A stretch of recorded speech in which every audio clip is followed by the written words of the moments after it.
Earlier today, I logged into Facebook for the first time in weeks, and a post from War History Online triggered a memory from deep in the archives of my mind. A memory of a summer night in 2001, a bar full of warriors, and a moment that would stay with me for the rest of my life.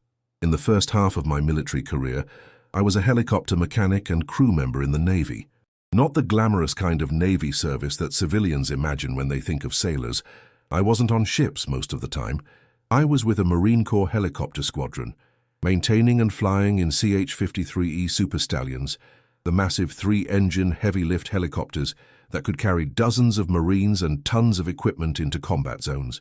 It was hard work, brutal hours, difficult conditions, constant maintenance challenges with machines that seemed determined to find new ways to break.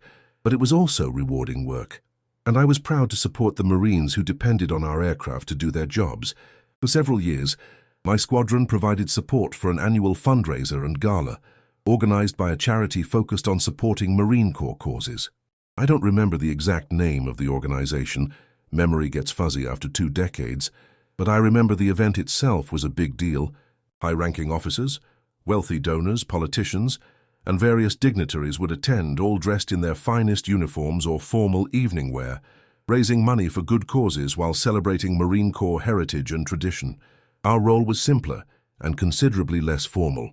We provided a static aircraft display.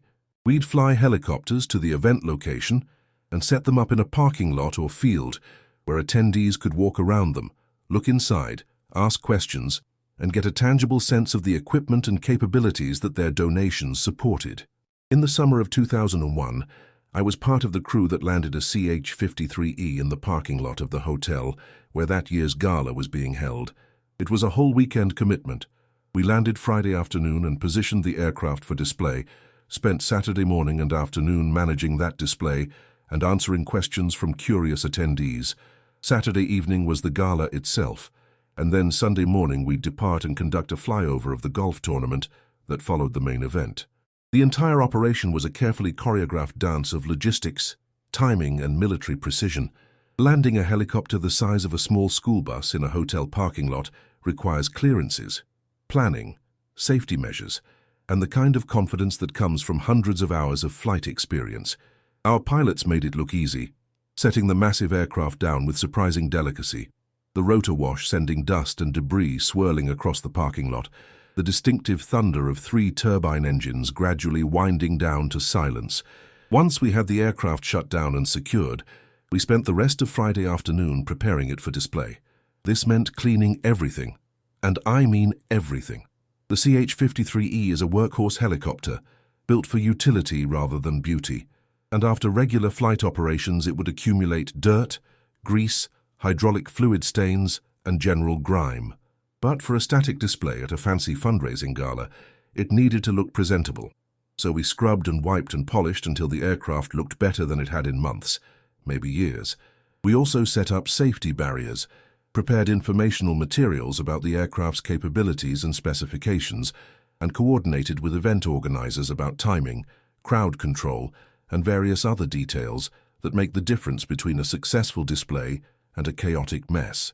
Saturday morning brought the first wave of attendees, early arrivals for the golf tournament, organizers finalizing details, and various VIPs who wanted a preview before the main event. We gave tours, answered technical questions, explained what the various systems did, and generally played the role of enthusiastic ambassadors for Marine Corps aviation. The questions were usually the same. How fast does it go? How much can it carry? How dangerous is it to fly? Have you been in combat? The answers were straightforward. About 170 knots at max speed. 37 troops or 16 tons of cargo, depending on configuration. Every flight has risks, but we train extensively to minimize them.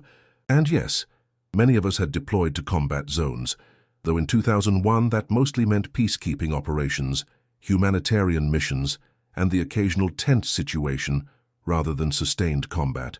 What struck me during those interactions was how genuinely interested people were. These weren't just wealthy donors going through the motions of supporting a charity.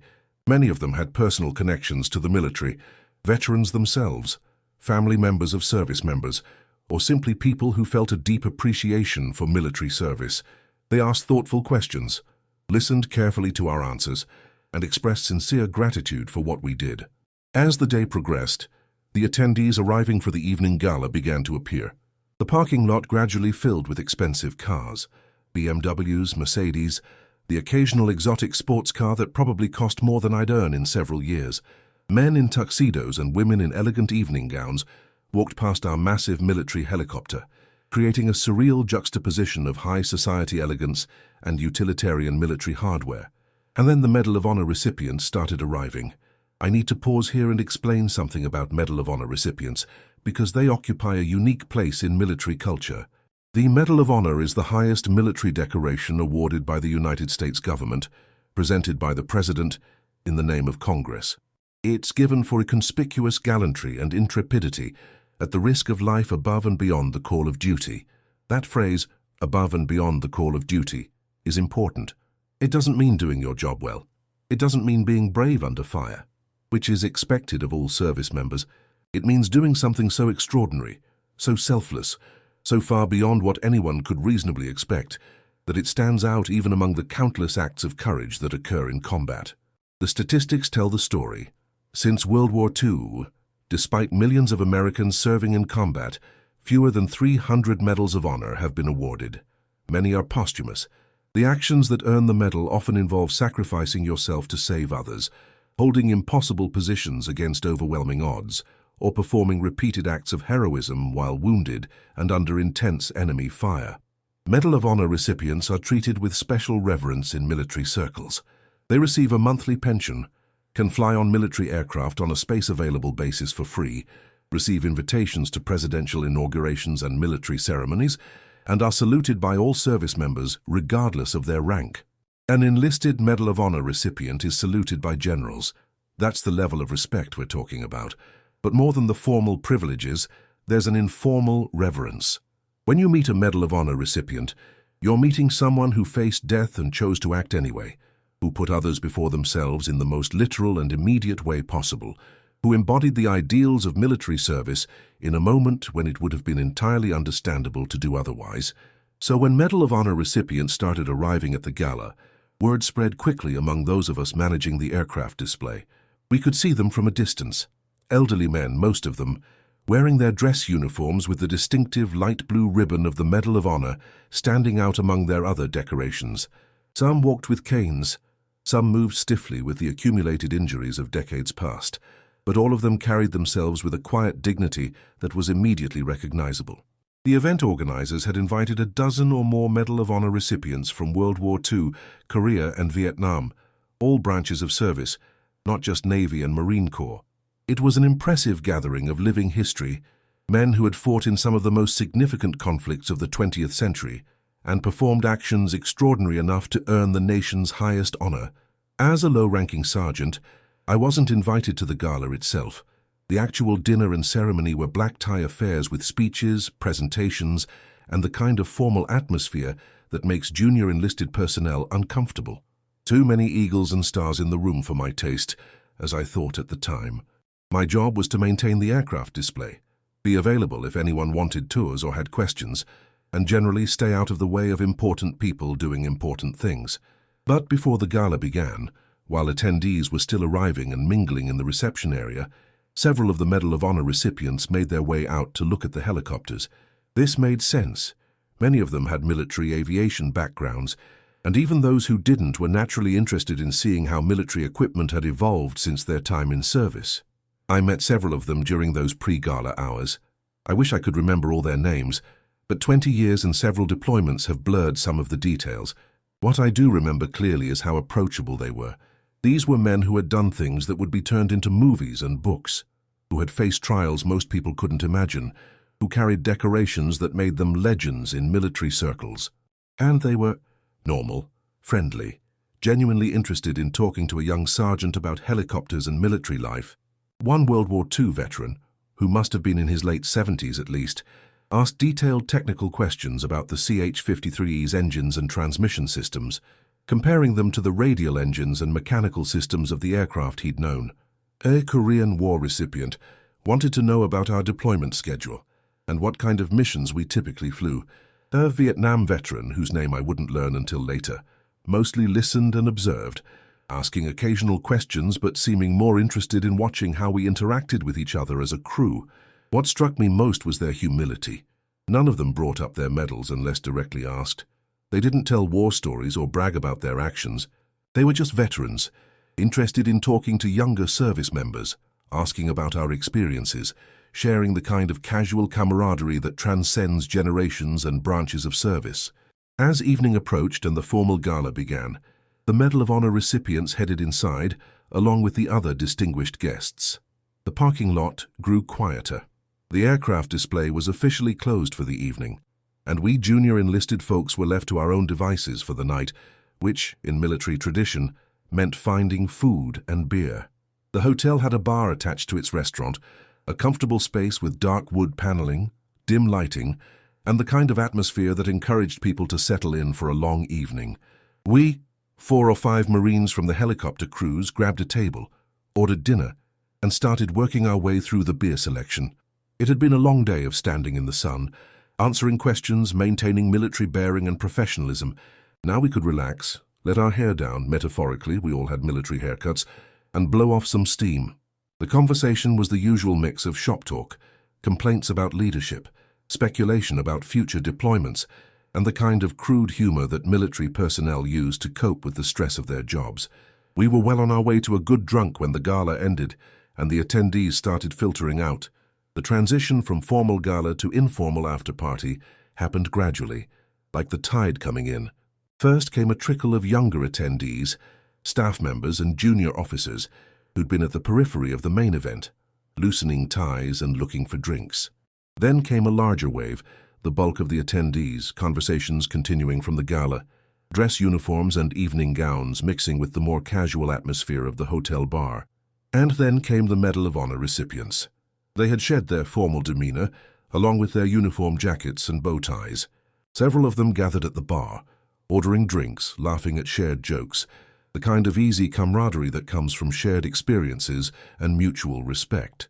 These were men who'd known each other for years, who attended these events regularly, who formed a brotherhood defined by the rarest and most difficult of shared experiences. We watched from our table with a mixture of awe and alcohol-induced boldness. They were maybe 30 feet away, close enough that we could hear snatches of their conversation, far enough that we weren't intruding on their space. And what we could hear was fascinating and hilarious in equal measure. They were talking shit about each other's medals, not in a mean-spirited way, but in the way that warriors do when they're comfortable with each other and don't need to maintain any pretense. One would tell a story about his action, and another would interrupt with, "Oh, so you shot 3 guys and they gave you the medal. I had to hold off an entire company for 2 days." Laughter all around, raised glasses, the kind of bull-busting that only works among people who've earned the right to joke about such serious things. It was surreal. Here were men who'd performed some of the most extraordinary acts of courage in American military history, and they were acting like any other group of veterans at a bar, irreverent, funny, completely unpretentious. The gap between the gravity of their decorations and the lightness of their demeanor was striking and somehow perfect. As the night wore on and the crowd thinned, most of the high-ranking officers and VIP attendees drifted away to their rooms or to wherever important people go after formal events. The bar grew quieter, more relaxed. Our table of junior Marines was getting progressively louder and more animated, the way young military personnel do when they're drinking and don't have to worry about senior leadership watching them. And that's when one of the Medal of Honor recipients came over to our table. He was alone, moving with the slight stiffness of someone who'd accumulated injuries over a lifetime of hard use. He wore slacks and a polo shirt. The Medal of Honor ribbon was gone, stored away somewhere, leaving him looking like any other veteran in his 50s or 60s. He had a beer in his hand and an easy smile on his face. "You guys mind if I join you in?" he asked. "The old-timers went to bed, and I'm not ready to call it a night yet." We practically fell over ourselves making room at the table. "Are you kidding? A Medal of Honor recipient wants to drink with us." This was like having a rock star asked to sit at your table. "Please, sit down," I said, probably too enthusiastically. "We'd be honored." He laughed at that. "Don't make it weird. I'm just John, and I could use the company of people who aren't collecting Social Security yet." John, just John. We'd learn later that this was Sergeant Major John Cavagliani, U.S. Army, retired, but in that moment he was just John, a guy who wanted to hang out with some young Marines and have a beer. We introduced ourselves, going around the table with names and specialties. John listened carefully, asking follow-up questions about our jobs and our aircraft, what it was like being Navy personnel assigned to a Marine Corps squadron. He was genuinely interested, not just making small talk, and his questions showed real knowledge of military aviation and operations. "You guys fly the 53, right?" he asked. "Hell of a machine. I caught rides in the earlier models back in the day. They always got us where we needed to go, even when where we needed to go was somewhere nobody should have been going in the first place." We laughed, recognizing the universal military experience of being sent to places that seemed like terrible ideas in hindsight. "What did you do in the Army?" one of the other Marines asked. "So if you don't mind me asking, Special Forces," John said simply. "Long time ago, different war in Vietnam. It had to be Vietnam, given his age and the time frame." But he didn't elaborate, and something in his tone suggested he wasn't interested in talking about it in detail. We were drunk, but we were sober enough to recognize boundaries. The conversation shifted to lighter topics: the differences between Army and Marine Corps culture, the eternal rivalry between branches of service, funny stories from training and deployments. John held his own in the banter, giving as good as he got, occasionally making observations that came from decades of experience and had us laughing hard enough to draw looks from other tables. And then someone tried to buy John a drink.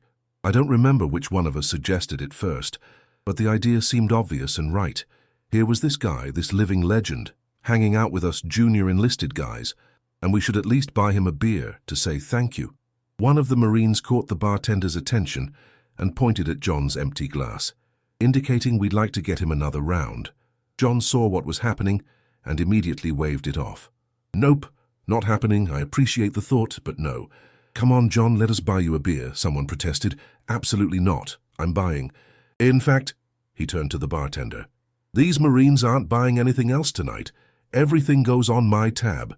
John, you can't." "I can. And I am. Don't argue with me. I'm old and I've earned the right to be stubborn. Besides," he grinned, "I've got that Medal of Honor pension, easiest money I've never spent. Might as well use it for something useful, like getting young Marines drunk." We tried to protest, but John was absolutely immovable on this point. Every time one of us tried to buy a round, he'd intercept the bartender and redirect it to his tab.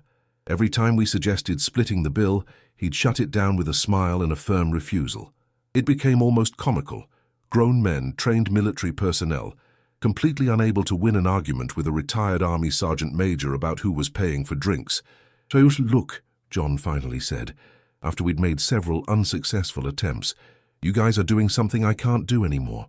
You're flying missions, supporting Marines, serving your country in the active force. The least I can do is buy you a few beers. Hell, it's not even my money, it's the taxpayers' money, and they'd probably be happy knowing it's being spent on you guys, rather than just sitting in my bank account." We gave up arguing and just accepted his generosity, and John, true to his word, kept the drinks coming. Not in a reckless way. He wasn't trying to get us blackout drunk, but in the way that comes from genuine hospitality and a desire to make sure everyone's having a good time. As the evening progressed and inhibitions lowered, the conversation naturally drifted toward the elephant in the room, John's Medal of Honor. We'd all been carefully avoiding the topic, not wanting to pry or make him uncomfortable, but curiosity and alcohol eventually overcame discretion. Archindort, one of the Marines, finally asked, "If it's not too personal, what did you do to earn the medal? We don't mean to pry, but—" John took a long drink of his beer, considering the question. For a moment, I thought he might shut down the conversation entirely, maintain the wall between his past actions and the present moment. But instead, he gave us an answer that was somehow more powerful than any detailed story could have been. "I had a few bad days," he said quietly, "followed by a few bad years. That was it. No elaboration, no war stories, no dramatic narrative. Just that simple, understated summary that somehow conveyed more than pages of description could have. A few bad days, followed by a few bad years." The table went quiet for a moment, the weight of those words settling over us. We were young. Most of us hadn't seen real combat yet, but we understood enough to know that a few bad days and from a Medal of Honor recipient meant something truly horrific. And a few bad years suggested consequences and aftermath that extended far beyond whatever action had earned the decoration. John saw our expressions and seemed to regret bringing down the mood. He smiled and changed the subject with practiced ease. But enough about ancient history. Tell me about your bird. The 53 is a beast. What's it like keeping that thing in the air? And just like that, we were back to lighter topics. John asked technical questions about maintenance procedures, flight characteristics, the challenges of working on such a complex aircraft. He told stories about riding in helicopters during his time in service, comparing the older models to our more modern equipment, making jokes about how in his day they just hoped the aircraft would stay together long enough to complete the mission. But that moment, those words stayed with me. A few bad days followed by a few bad years. It was the most powerful understatement I'd ever heard, made more powerful by what wasn't said, by the lifetime of experience and pain compressed into a single sentence. The night wore on. The bar gradually emptied as other patrons called it a night and headed to their rooms. By the time we reached last call, our group had been whittled down to the core. 4 or 5 Marines from the helicopter crews, and John, who showed no signs of being ready to end the evening. We'd progressed from beer to shots at some point, the kind of escalation that seems like a great idea at the time and a terrible idea the next morning. John matched us drink for drink, and while he was certainly feeling the alcohol, he held it better than we did. Decades of practice, probably, combined with the higher tolerance that comes with age and experience. Somewhere around midnight or maybe later, time gets fuzzy when you're drinking with warriors. A Marine from the light helicopter detachment wandered into our section of the bar. The light guys had brought a Huey and a Cobra for the static display, and there was a friendly rivalry between our heavy helicopter crew and their light helicopter crew about which aircraft and which communities were better. This particular Marine was feeling bold, probably because he'd been drinking with his own crew and was looking for entertainment. He walked up to our table, drink in hand, and announced loudly, "Coin check." For those unfamiliar with military tradition, a coin check is a game duck challenge that originated in military bars. The basic idea: someone calls out "coin check," and everyone present has to produce their unit coin, a medallion bearing their unit's insignia, given to members as a symbol of belonging. Last person to get their coin on the table, or anyone who doesn't have their coin, has to buy a round for everyone who did produce their coin. It's a tradition built on the idea that you should always carry your unit coin with you, that your identity, as a member of your unit, is something you carry at all times. It's also an excuse to make people buy drinks, which is probably the real purpose. We all scrambled, drunk and clumsy, to pull our coins from pockets and wallets. I had mine, always carried it, specifically because of situations like this, and managed to get it on the table in time. A couple of the other guys were slower, but eventually produced their coins. The Marine who'd issued the challenge had his coin already out, grinning smugly, and then clink. A medal hit the table, not a coin, a medal, the Medal of Honor. Time seemed to slow down in that moment, the way it does when something extraordinary happens, and your brain needs extra processing power to comprehend what you're seeing. The Medal of Honor lay on the bar table, the light blue ribbon standing out against the dark wood surface, the star-shaped medal itself catching the dim bar lighting. It was right there, maybe 18 inches from my hand, casual as could be, like John had just tossed down a quarter for a parking meter. The Marine who'd issued the coin check stood frozen, his mouth slightly open, his coin still clutched in his hand but forgotten. The rest of us at the table weren't much better. We'd all stopped mid-motion, drinks halfway to mouths, coins scattered across the table, staring at what John had just done. "Oh, holy shit," someone whispered. "Motherfucker," another Marine breathed. The collective response from everyone in our immediate vicinity, not just our table, but the few remaining patrons scattered around the bar, was a simultaneous, awestruck, "Holy shit." Then, from several seats down the bar, a voice cut through the stunned silence. It was one of the event organizers, a retired Marine colonel we'd met earlier, who went by the nickname Daddy Wags, one of those legendary figures in the Marine Corps community that everyone seemed to know. He'd been sitting at the bar nursing a drink, probably enjoying the quiet after a long day of coordinating the event. "For the love of God, John," he bellowed, laughing, "do you take that thing to the bathroom too?" The entire bar erupted in laughter. The tension broke like a dam bursting, and suddenly everyone was laughing, shaking their heads, and looking at John with expressions that mixed amusement, respect, and total disbelief. John, completely unfazed, grinned and called back, I trust my pockets a hell of a lot more than I trust a hotel safe, especially in this state. More laughter. Someone started clapping, and others joined in. The Marine who'd issued the coin check, the guy from the light helicopter detachment, looked like he'd just had a religious experience.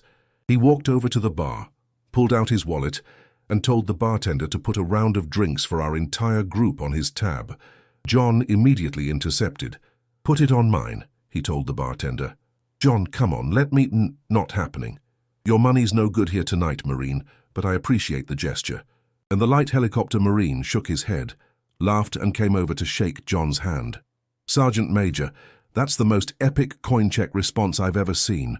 I'm honored you're even letting me be in the same room with that medal." "Well," John said with a grin, "you did issue the challenge. I just wanted to make sure I didn't lose." So the bartender brought the round of drinks, and we raised our glasses for a toast. I wish I could remember the exact words that were said. I was drunk, it was late, and the moment was overwhelming. But the sentiment was clear. To John, to service, to the traditions that bound us together across generations and branches of service. We drank and the conversation resumed, but now the Medal of Honor was still sitting there on the table, impossible to ignore. It was the elephant in the room, except elephants are abstract and this was very, very concrete. A physical manifestation of extraordinary courage, sacrifice and service, just lying on a bar table like someone's car keys. I couldn't stop looking at it. None of us could. We tried to be subtle about it, didn't want to stare too obviously, but our eyes kept drifting back to that distinctive light blue ribbon and star-shaped medal. John noticed. Of course. He'd probably been through this before, had probably seen this exact reaction countless times over the years. "You guys want a closer look?" he asked, his tone casual and matter-of-fact. Are we allowed to?" I asked, suddenly feeling like a kid in a museum being told he could touch the exhibits. "It's a medal, not a religious relic. It won't bite you." John picked it up and held it out toward me. "Here, go ahead." I hesitated for just a moment, then reached out and took it from him. The weight hit me immediately. Not just the physical weight, though it was heavier than I expected, but the metaphysical weight of what it represented. This piece of metal and ribbon had been presented by the President of the United States to a man who had done something so extraordinary, so far beyond normal expectations of courage and duty, that it warranted the nation's highest recognition. The medal itself was beautiful in its craftsmanship. The star had 5 points, each point tipped with trefoils. In the center was a relief sculpture of Minerva, the Roman goddess of wisdom and war, surrounded by the words, "United States of America." The whole thing hung from a light blue ribbon with 13 white stars, representing the original 13 colonies. But what struck me most wasn't the artistry or the symbolism. It was the weight. Not the physical weight, though it was substantial, but the emotional, historical, moral weight. This medal represented a moment in time when one man had faced a choice between safety and duty, between self-preservation and service to others, and had chosen the harder path. It represented actions taken under circumstances I couldn't fully imagine, decisions made in moments of extreme stress and danger, sacrifices that most people would never have to consider making. I turned it over in my hands, careful and reverent, feeling the texture of the ribbon, the cool metal of the medal itself. My considerable intoxication, we'd been drinking for hours at this point, suddenly felt less important. I wasn't exactly sober, but I was sobered. "There's a difference." "John," I said quietly, "can I ask what you did? I know you said you had some bad days, but—" John took a drink of his beer, considering. Several of the other guys at the table had gone silent, waiting to see if he'd answer, if he'd share more than he had earlier. "Fire support base near the Laotian border," he said finally. "To 1971. We were training indigenous forces, montagnards, good fighters, brave people. The North Vietnamese hit us hard, really hard. Most of my guys got evacuated, but I stayed behind with a small group to buy them time. Held the position for a while, then got overrun, got captured." He said it so simply, so matter-of-factly, like he was describing a routine patrol rather than what must have been absolute hell. "How long were you a prisoner?" One of the other Marines asked. "Almost 2 years, 23 months, give or take." John's expression didn't change, but something in his eyes shifted, a brief glimpse of something darker, something that lived beneath the surface. And that was the few bad years apart I mentioned earlier. 23 months, almost 2 years as a prisoner of the North Vietnamese. I tried to process that, tried to imagine what that must have been like, and couldn't even begin to get there. The stories of POWs from Vietnam were legendary and horrific. The torture, the isolation, the psychological warfare, the physical deprivation, 23 months of that. And before that, whatever action had earned him the medal, whatever holding the position had really entailed. "John," I said, still holding his medal, I can't even imagine. Thank you. Thank you for your service and for everything you went through." He waved it off and, uncomfortable with the gratitude, "I did my job. A lot of guys did more and didn't make it home. I'm one of the lucky ones, the lucky ones. A man who'd held a position against overwhelming odds, been captured, spent almost 2 years being tortured in a Vietnamese prison camp, and he considered himself lucky because he'd survived, because he'd made it home." The perspective was humbling. I looked around the table at my fellow Marines, young guys, most of us in our 20s, healthy and strong and full of the casual invincibility that comes with youth. We'd been drinking and joking and having a great time, and that was fine, that was good. But now, holding this medal, listening to John's brief and understated summary of his service, I felt the weight of something larger. We were playing at being warriors. John was the real thing. We wore the uniform and did our jobs and felt pride in our service, and we should. Service matters, even in peacetime, even in garrison, even in routine operations. But what John had done, what he had endured, was on a completely different level. It was the difference between sparring in a gym and fighting for your life in a street. Both involve combat skills, but the context makes all the difference in the world. I started to ask a question, then stopped, not sure if I should. "Go ahead," John said. "Can I hold it? I mean, really hold it? Not just look at it, but I don't know how to explain it." John understood immediately. "Yeah, take your time." I held the Medal of Honor in both hands, feeling the weight of it, looking at the details of the craftsmanship, trying to internalize what it meant. This wasn't just a decoration. This was a physical embodiment of courage, of sacrifice, of doing the right thing even when the cost was almost unbearable. It sounds cheesy as hell to say it now, more than 20 years later. But that handful of metal and ribbon had a gravity that defied its size. Knowing that I was partying with, sitting next to, drinking with the man who had lived through the actions that resulted in this decoration, that had a weight I still can't adequately describe, the other Marines took turns holding it, each of them having their own moment of recognition, their own internal reckoning with what it represented. John watched us with a slight smile, patient and understanding, probably having seen this same reaction dozens or hundreds of times before. When the medal made its way back to John, he picked it up, looked at it for a moment, then carefully placed it back in his pocket. "You know what that is?" he said, patting his pocket. "It's a reminder. Not of what I did. I don't need a reminder of that. I lived it. But a reminder of the guys who didn't make it home. The ones who did just as much or more and got a folded flag and a funeral instead of a medal and a pension. That's who I think about when I look at this thing. That's who it really belongs to." The bar had grown very quiet. Even the bartender had stopped what he was doing to listen.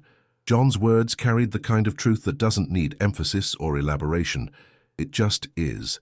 "So when you young guys thank me for my service," John continued, "I appreciate it, I really do. But remember that for every one of me who made it home with a medal, there are dozens who made it home in a box, and hundreds who didn't get recognition at all. They're the ones who deserve the real gratitude. I'm just the guy who was lucky enough to survive and tell their story." As someone started to say something, probably another expression of gratitude or respect, but John cut it off with a grin and a raised glass. "All right, enough of the serious shit. We're in a bar, we've got drinks, and we've got good company. Let's get back to having a good time." I didn't survive 2 years in a Vietnamese prison camp just to spend my Saturday night being all maudlin and philosophical. The mood lifted immediately. John had given us permission to stop being reverent and go back to being young Marines drinking in a bar. We accepted that permission gratefully, and the conversation shifted back to lighter topics. More stories about military life, more jokes about the differences between branches of service, more laughter and camaraderie. But something had changed. We'd glimpsed something real, something that transcended the usual military experience. We'd held history in our hands. We'd sat with a man who embodied the highest ideals of military service, and we'd been reminded that beneath all the jokes and the drinking and the casual camaraderie, there was something serious and sacred about what we did. The night continued. More drinks, more conversation, more laughter. John stayed with us until the bar finally closed, until the bartender had to politely but firmly tell us it was time to leave. Even then, John insisted on settling the entire tab, waving off our protests with the same firm refusal he'd maintained all evening. As we finally staggered out of the bar, heading toward our rooms or wherever we'd crash for the night, John pulled me aside for a moment. "You're going to do fine, Marine," he said. "You've got good instincts, and you care about doing things right. That's all you need. Just remember," he patted his pocket where the medal was stored, "it's not about the decorations. It's about the people next to you. Take care of them, and they'll take care of you." "Yes, Sergeant Major, I will." "Just John," he corrected with a smile. "Now get some sleep. You've got a flyover tomorrow, and you're going to feel like absolute shit in the morning." He was right about that, but it was worth it.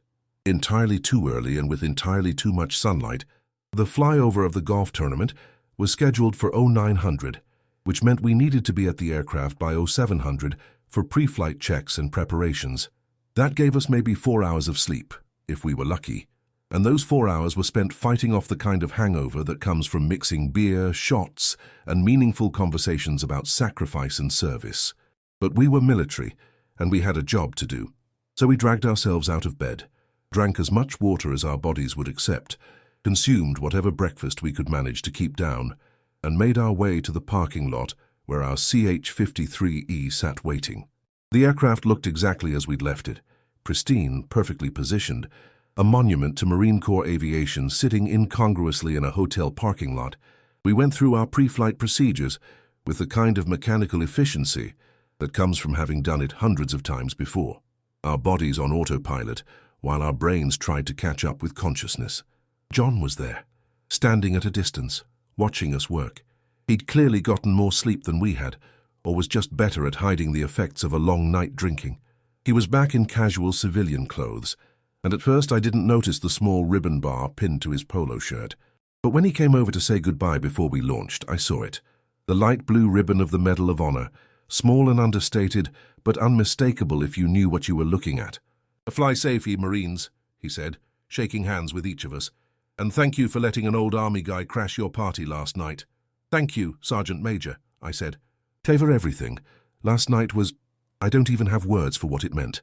"You'll have plenty of time to find the words," John said with a knowing smile. "Trust me, that night is going to stick with you.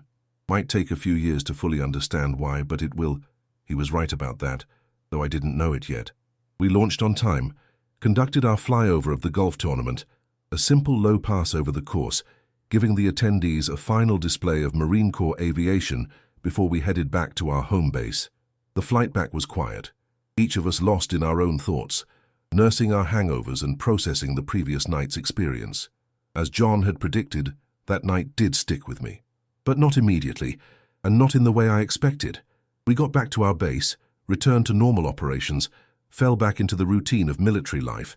The fundraising gala became just another event in the rear-view mirror, something we'd done, a good time we'd had, a story to tell, but not something that fundamentally changed anything. And then, a few months later, everything changed. September 11th, 2001.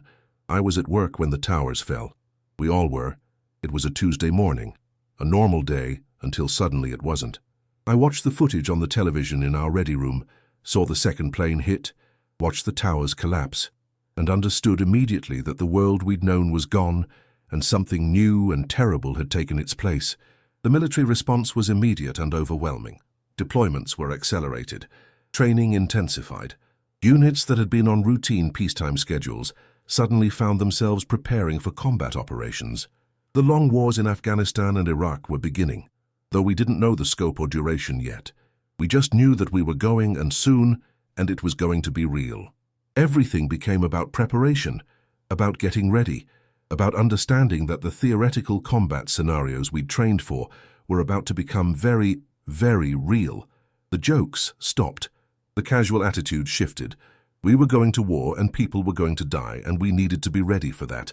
In the chaos and intensity of that period, the months following 9/11, when everything was urgent and serious and focused, I didn't think much about John Cavallani or that night at the hotel bar. There was too much happening, too much to prepare for, too much to worry about. It was several years later, after I'd deployed, after I'd seen combat, after I'd come home and had time to process everything I'd experienced, that I finally thought to look up John's story. I don't remember exactly what prompted it. Maybe I was feeling nostalgic. Maybe I was trying to make sense of my own experiences by learning about others who'd been through worse. Whatever the reason, I sat down at a computer one day and searched for John Cavagliani Medal of Honor. What I found was extraordinary. The Medal of Honor citation told the story that John had declined to tell us that night in the bar, and even reduced to the dry, official language of a military citation. It was staggering. Staff Sergeant John R. Cavagliani, U.S. Army, June 4th of 1971, Republic of Vietnam. He had been a Special Forces soldier, assigned as an advisor to a Montagnard infantry battalion. Their firebase had been attacked by a large North Vietnamese force. The citation said, battalion-sized element, which meant hundreds of enemy soldiers against a much smaller defensive position. As the attack intensified and the position became untenable, most of the defenders were evacuated by helicopter. John volunteered, insisted, actually, on staying behind with a small group to provide covering fire for the evacuation. He manned a machine gun position and held off the attacking force for hours, allowing his fellow soldiers and the Montagnards he was advising to escape.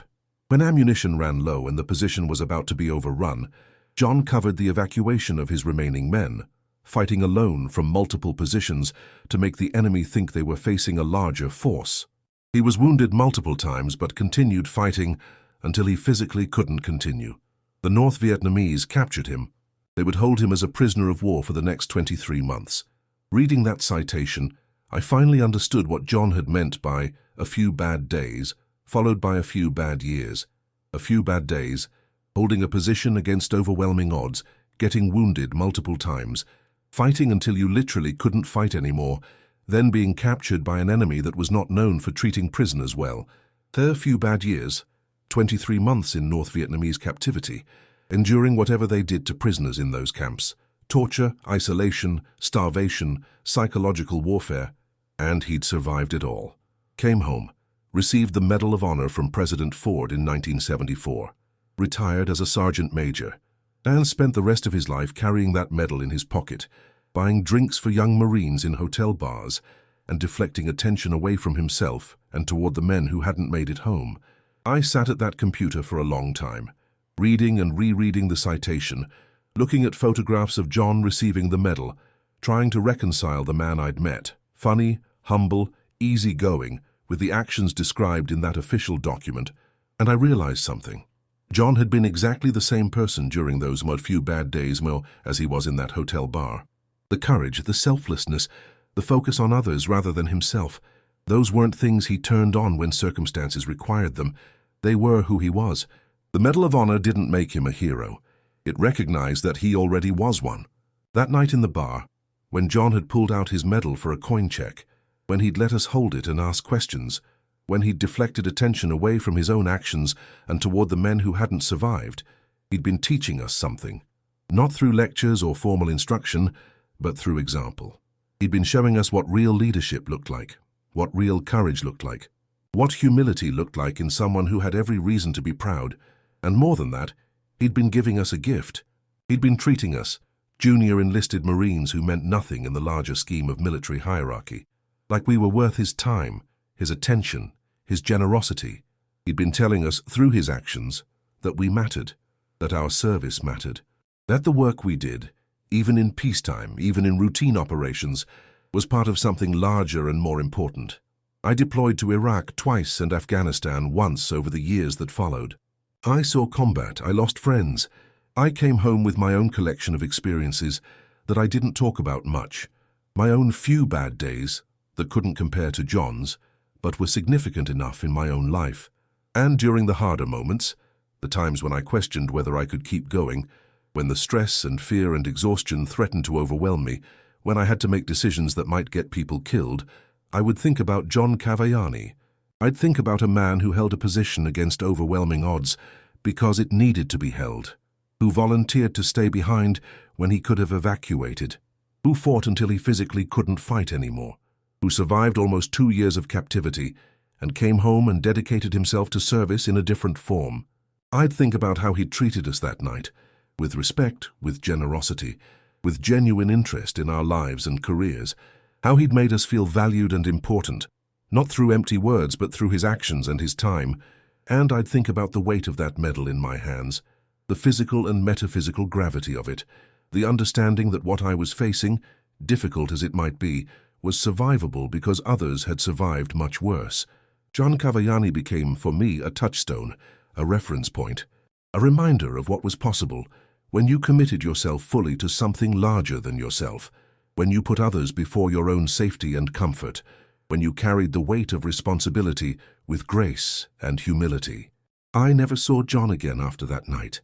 I never got the chance to tell him how much that evening meant to me, how often I thought about his example, how his actions, both in 1971 and in 2001, influenced how I approached my own service.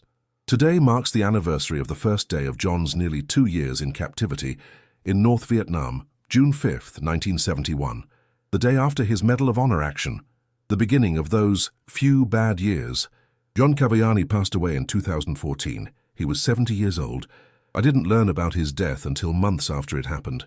Saw it mentioned in a military publication while I was scrolling through news.